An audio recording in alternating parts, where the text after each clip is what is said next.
This is what the porch turned into an ice cave in the Kolyma village of Sinigorye looks like.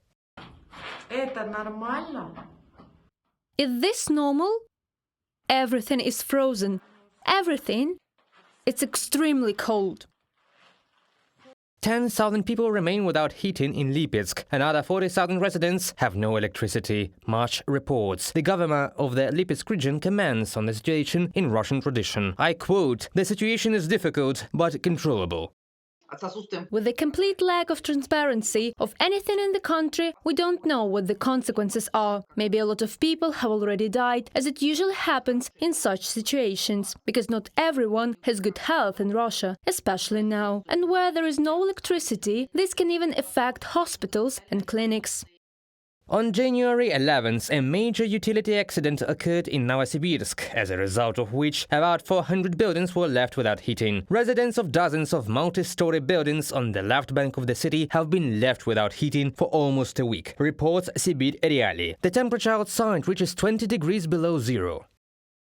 The temperature is already 14 degrees below zero in the flat. We constantly call the housing and maintenance office, the emergency service of the mayor's office. They either don't answer or hang up. As we were told by the management company, they do not have people to work. Resident of Novosibirsk in the commentary to Sibir Reali.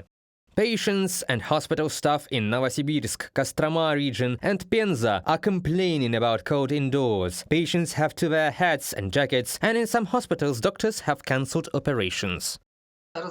A large amount of everything is stolen, one can already say, out of habit. There is crazy corruption in Russia, you know, and a minimum amount of money comes to updating communal structures, utilities. But who's responsible for this? Of course, there are thieves in the places and all that jazz. And of course Putin, who built this vertical of power and is very proud of it.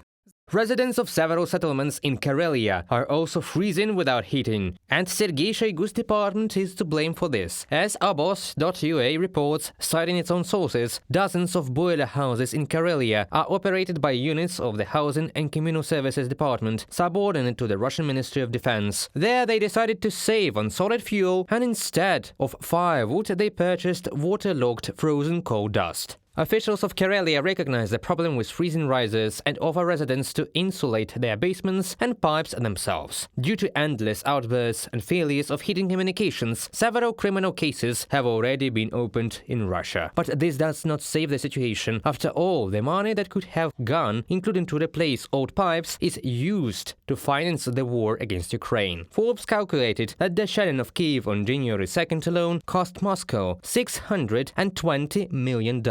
Reported by Victoria Smirnova, Pavlo Shtelmach, UATV News.